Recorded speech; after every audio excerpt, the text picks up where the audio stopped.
കവികൾക്കിടയിലെ മെത്രാനും മെത്രാന്മാരുടെ ഇടയിലെ കവിയുമായ അഭിവന്യ കൊർണേലിയോസ് ഇലഞ്ഞിക്കൽ പിതാവ്.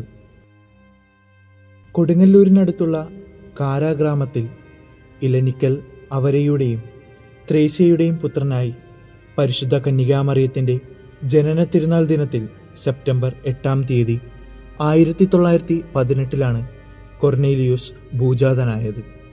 1945 മാർച്ച് 18 ഒരു വൈദികനായി അഭിഷിക്തനായ അഭിവന്യ കൊർണേലിയോസ് ഇലഞ്ഞിക്കൽ പിതാവ് പരിശുദ്ധ കന്യകാമറിയത്തിൻ്റെ ജനന തിരുനാളിൽ ജനിച്ചതുകൊണ്ട് തന്നെ പരിശുദ്ധ അമ്മയുടെ വലിയ ഭക്തനായിരുന്നു. തൻ്റെ വൈദിക ജീവിതത്തിൽ ഏൽപ്പിക്കപ്പെട്ട ശുശ്രൂഷകളെല്ലാം, പ്രത്യേകിച്ച് ഒരു സഹവികാരി എന്ന നിലയിലും ചാത്യാത്തും കത്തീഡ്രൽ പള്ളിയിലും പിന്നീട് മൈനർ സെമിനാരി റെക്ടർ എന്ന നിലയിലും ആർച്ച് ബിഷപ്പ് അട്ടിപ്പേറ്റിയുടെ secretary, vicar general Devadasan Attipetty പിതാവിൻ്റെ നിര്യാണത്തെ തുടർന്ന് അതിരൂപതയുടെ വികാർ ക്യാപിറ്റുലർ എന്നീ സ്ഥാനങ്ങളിൽ വളരെ സ്തുത്യർഹമായ ശുശ്രൂഷയാണ് നിർവഹിച്ചത്. റോമിൽ നിന്നും കാനോൻ നിയമത്തിൽ ഡോക്ടറേറ്റ് നേടിയ കൊർണേലിയോസ് ഇലഞ്ഞിക്കൽ പിതാവിൻ്റെ ചിരകാല അഭിലാഷമായിരുന്നു ഭാരതീയ തത്വചിന്ത പഠിക്കുക എന്നത്, പ്രത്യേകിച്ച് ഉപനിഷത്തുകൾ. അതുകൊണ്ട് തന്നെ തൻ്റെ കാനോൻ നിയമത്തിലുള്ള ഗവേഷണ പ്രബന്ധത്തിൻ്റെ ഡിഫൻസ് സമയത്ത് സന്നിധനായിരുന്ന ദേവദാസൻ ജോസഫ് അട്ടിപ്പേറ്റി പിതാവിനോട് കൊർണേലിയോസ് ഇലഞ്ഞിക്കൽ പിതാവ് തനിക്ക് ഭാരതീയ തത്വചിന്ത, ഇന്ത്യൻ ഫിലോസഫി പഠിക്കണം എന്ന തൻ്റെ ആഗ്രഹം പറഞ്ഞു. അട്ടിപ്പേറ്റി പിതാവ് കൊർണേലിയോസ് ഇലഞ്ഞിക്കൽ പിതാവിന് അതിനുള്ള അനുവാദം നൽകി. അങ്ങനെ അദ്ദേഹം തൻ്റെ പഠനം അവിടെ തുടർന്നു. അങ്ങനെ ഭാരതീയ തത്വചിന്തയിലും പ്രത്യേകിച്ച് ഉപനിഷത്തുകളിൽ ഗവേഷണം നടത്തിക്കൊണ്ട് ആ വിഷയത്തിൽ ഒരു ഡോക്ടറേറ്റ് കൂടി അദ്ദേഹം സമ്പാദിച്ചു.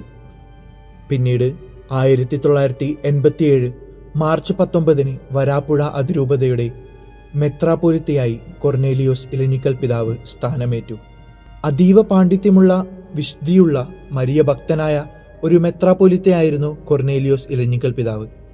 2-ാം വത്തിക്കാൻ സുനഹദോസിന് ശേഷം ആരാധനക്രമം പ്രാദേശിക ഭാഷയിലേക്ക് മൊഴിമാറ്റുന്നതിന് അനുവാദം ലഭിച്ചപ്പോൾ ആരാധനക്രമ ഗീതികൾ, പ്രത്യേകിച്ച് ലത്തീൻ ആരാധനക്രമ ഗീതികൾ മലയാളത്തിലേക്ക് മൊഴിമാറ്റി രചിക്കുന്നതിന് തൻ്റേതായ വലിയ സംഭാവന നൽകിയ കവി കൂടിയായ മെത്രാപ്പൊലീത്തയാണ് കൊർണേലിയോസ് ഇലഞ്ഞിക്കൽ പിതാവ്.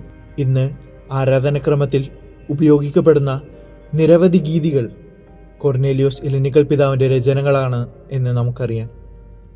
നിരവധിയായ ഭക്തിഗാനങ്ങളും ലളിതഗാനങ്ങളും ആരാധനക്രമ ഗീതികളും രചിച്ച കവികൾക്കിടയിലെ മെത്രാനും മെത്രാന്മാർക്കിടയിലെ കവിയുമായ കൊർണേലിയോസ് ഇലഞ്ഞിക്കൽ പിതാവ്.